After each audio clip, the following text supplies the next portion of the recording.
Hi, I'm Chance, aka Only One Chance, and today I'm going to show you how to take this beautiful blonde and give her some nice, beautiful copper hues.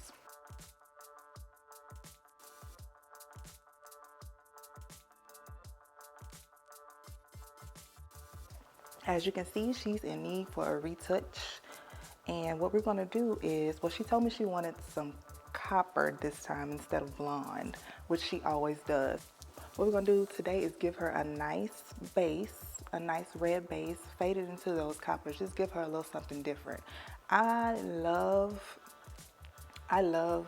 coloring hair with permanent color. I don't like to use lightener unless I really have to use lightener, to give it highlights or something of that sort. So what I'm going to do is use a 7 red, trying to get it at a level 4 or 5 because that's where red normally sits. So how I did that was, you see her natural level is a level 3.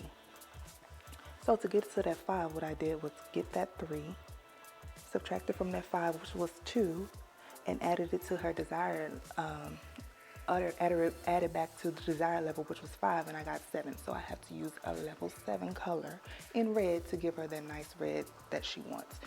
And then what we're going to do is after we process that, we're going to get some coppers and ginger coppers and leave some of these blondes out and let it fade into that color. Since she's already blonde and light there, we won't have to do any lifting.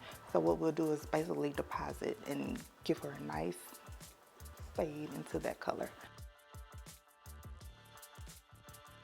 With natural hair, make sure the hair is clean before you start your process. You don't want to scrub it clean, but because you don't want to get any abrasions or anything on the scalp. But what I do use is a water bottle.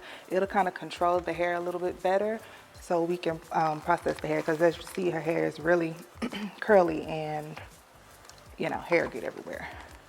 And it's easier for us to control the hair.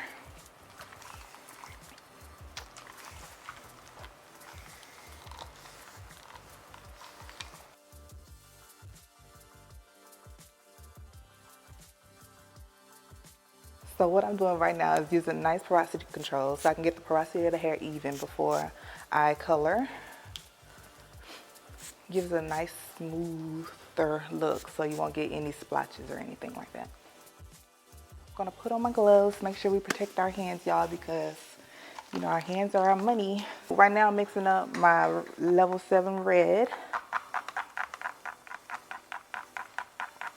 I use a spatula all the time because I get a nice even distribution of the color.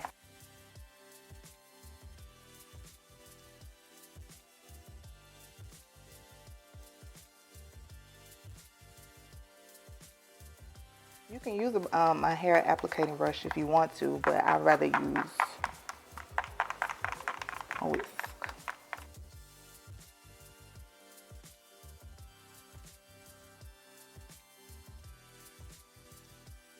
So what I'm gonna do is apply this to the base of the hair for the new growth, a little bit past the new growth, and back here in the back so we can have a little dimension to it.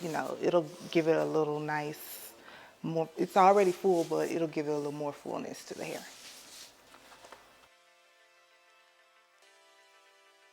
Okay, so the reason I'm taking a little past the new growth area is so I can get a nice blend and get, some of this, a little lighter color too.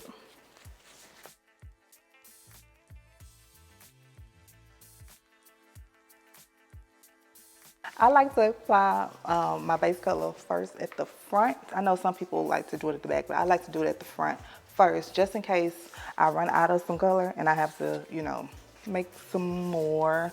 And what if I don't have that color anymore? I try to find a color similar. If I can't, then I add it to the back. That way it gives it a different look, a different dimension. And even if I had a lighter color than the color I already have, if I add it to the back, it won't process as, I don't have to leave it processing as long. So it can still give it it could catch up. So what I'm doing is I'm parting very small. Well, not very small because her hair is it's not as thick as most.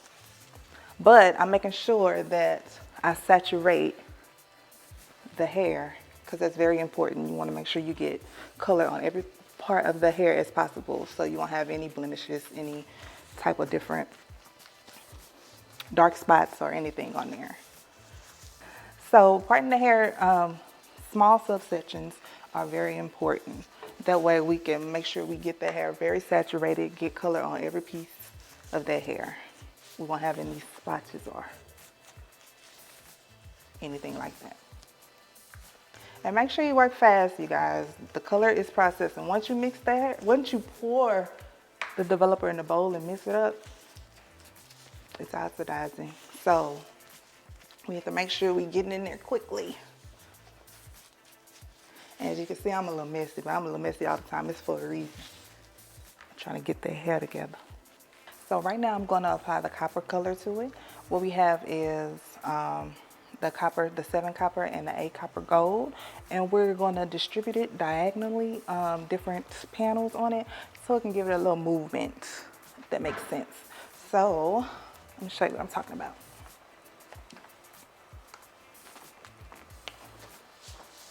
And what you want to do is make sure you change your gloves after putting that red on her hair, because then it'll kind of give it a different bang.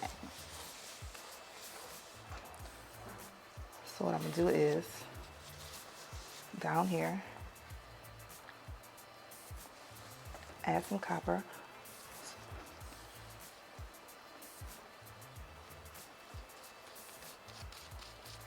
Make sure you get it all the way through.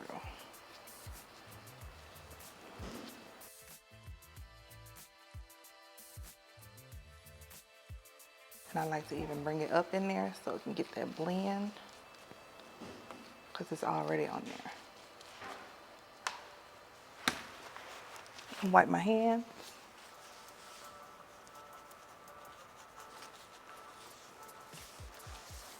Go back and add the copper gold.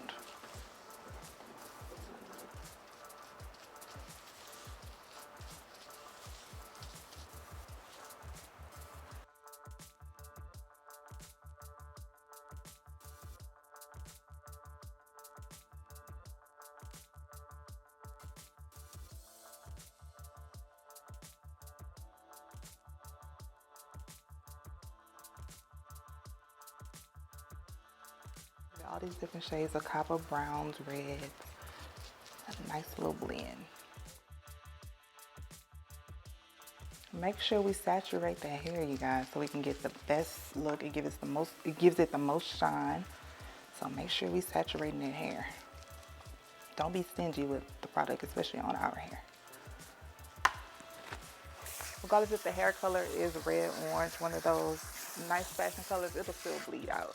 So we still want to rinse it out with cool water.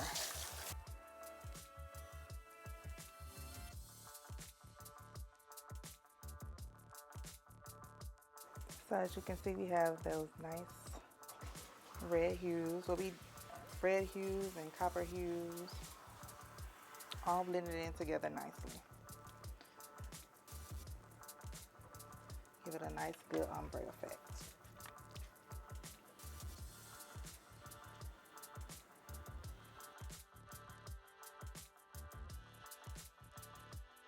So I'm shampooing her with neutralizing shampoo.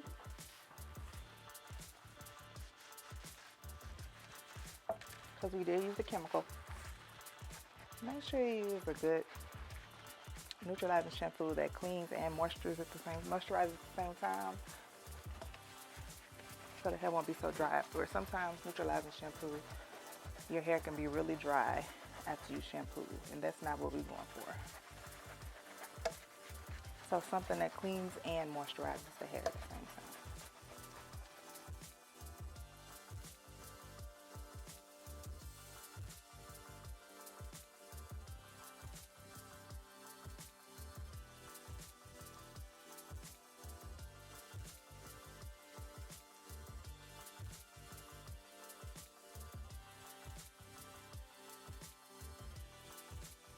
So as you see, we got this beautiful color, but I looked at the hair and realized it was missing something.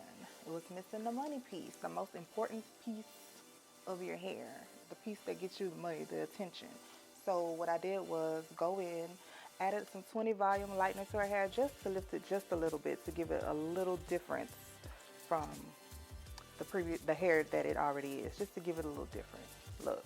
And that way when people see it, that's the first thing they see anyway when they're looking at your hair. So what I did, let me show you what I did. Take it out from the front. The little, well, you see right here, it's a little moon. So I grabbed a little moon zigzag part. Comb the hair out. Now you can either weave it or just keep the hair. Tease it down. Add the lightener to the hair. Stroking. Up and down, up and down. And there you have it. Giving it a little lighter effect, giving it a different look. So we're finished with our color. We've rinsed her out. You see how she has these nice, beautiful coppers and reds and oranges, all blended in together nicely. You see how that color faded into that red and copper? So what I like to do is spray her with some setting lotion and sit her under the dryer for about 3 to 5 minutes. It all depends on the client. If the client's hair is thick, or sometimes it's not even thick, it just holds a lot of water. So I just sit her under the dryer for 3 to 5 minutes. That way when I blow dry it, it will not break the hair. And here we go, we got this nice little blend right here. And when you're blow drying it and you're doing a silk wrap, make sure you're blow drying it going down. Let me show you. You got your brush and a blow dryer, and you're blow drying it down. Not out, it's gonna give it more volume, but down when you want that sleek, full look. That makes sense.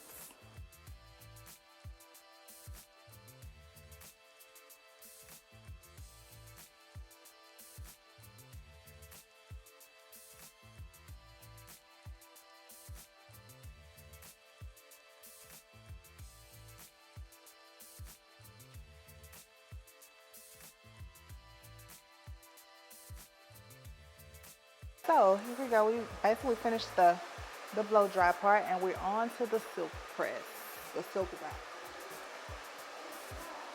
As you can see so far, all those beautiful hues and everything. And of course, you know, she's gonna need a trim.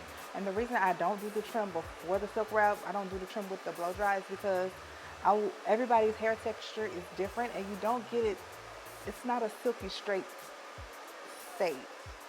So when I silk press it, you can actually see where everything lands and it falls correctly, so I can actually cut and not overcut. So doing my silk wrap, what you want to take really small sections to make sure the hair is airy and flowy. That's why you practice so much, because it takes a little longer to do than it does a regular flat iron. So what I do is I have 2 sets of flat irons on me. I have a smaller set and I have a slightly larger. And what I do is with my smaller flat iron, I usually go to the base with it, hit it one good time,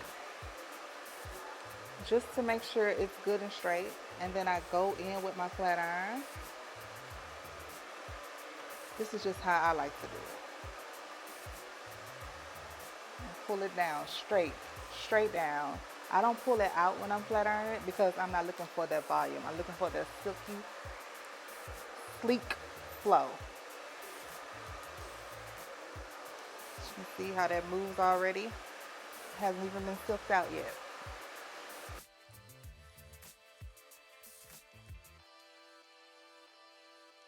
And now we're finished the coloring. Look at that color, you guys. Isn't it beautiful? You see all those blends, those copper hues, reds. Reminds you of what? The sunset. So what we're gonna do is give her a nice good trim right now. And the reason I had her stand up is because you see how long her hair is, of course, and she's tall. So we want to get a nice accurate cut. So what I'm gonna do, you see how we have these cutting capes, you guys? what we're gonna do, because her hair is so long, I'm gonna turn it around. It just makes it easier for me to cut it that way. And everything's flat. See how easy that is? So, just gonna get something so simple. Straight across, interior layers, and we're good to go. And you see her hair is pretty healthy right here. She wants to keep most of her length, but you see there's a hole right here. You see how long this is right here, and then here you go with the hole. There's even a little line right here. So what I'm gonna do is, if you don't mind, your hair is right here, and I'm gonna have to cut about 1 inch or 2. Okay. That's cool? Okay. Tilt your head down. Not all the way down. Just, I always have them tilt their head down, because if you notice when you cut it like this, straight ahead, if I cut it across, just gonna do it right here. Now tilt your head down. There's always something hanging up under there, and that annoys the crap out of me. So I do have them angle their head down a little bit before I cut anyway, because you can see the difference. You see how it just falls down. It's so ugly. So what I do is have them go ahead, tilt their head down a little bit, and I come straight across. That way, when they lift their head back up, it's still a little bit fuller on the bottom. Now, I usually don't start from the back, but just for today's sake, for me showing you what I'm trying to do, I started from the back so we can see how long we're gonna leave our hair. Let me turn her to the front. Actually, I'm gonna turn her towards me. Do not move your position, because you moving your position, it kind of throws off the haircut and throws off your body. Well, for me, throws off my haircut and throws off my body. So the client's here, you can position her whatever way you want. Okay. So what I'm gonna do is come down the middle. In the front, I like to kind of point cut it a little bit, just to get it even. You can see where her ends are split right here.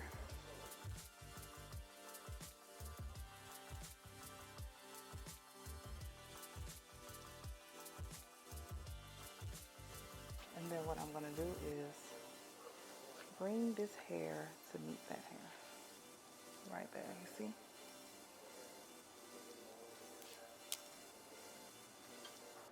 And bring it on. That way we can still keep that back long.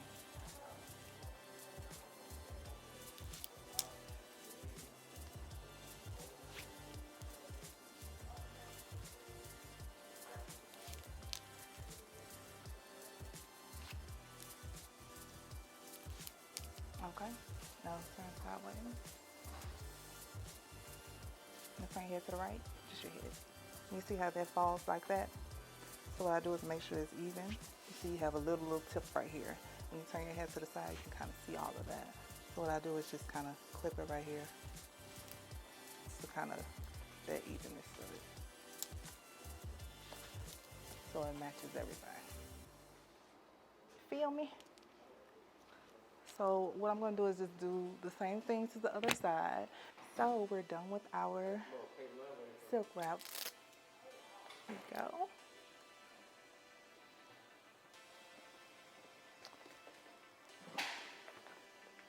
So what we did was go in on our base, which was a level 3, remember? Went in with a 7 red, mixed with a little 7 mahogany.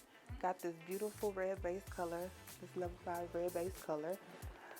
Then we went in with our 7 CC, our 7 copper, and we went in with our 8 copper gold. Got that lovely copper gold and copper red colors. It looks very good on her skin tone. Then we went in lastly with the money piece, because remember I said I thought we was missing something. So what I did was lighten it up a little bit with the level 20 for about 3 minutes, because it was already pretty light, and just kind of stripped it and gave it a little bit more lightness. Threw a red on her hair with another piece of copper in the middle, and gave her a nice little face frame. Beautiful color, something easy, something not too extravagant for her to go to work in. She can still work, be a good working woman. And there you have it.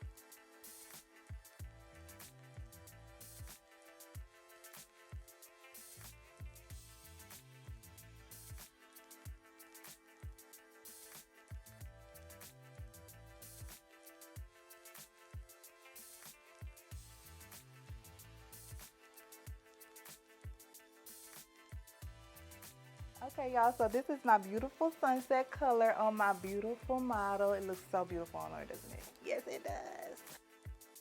Again, I'm only one chance, and I'm out. Thank you.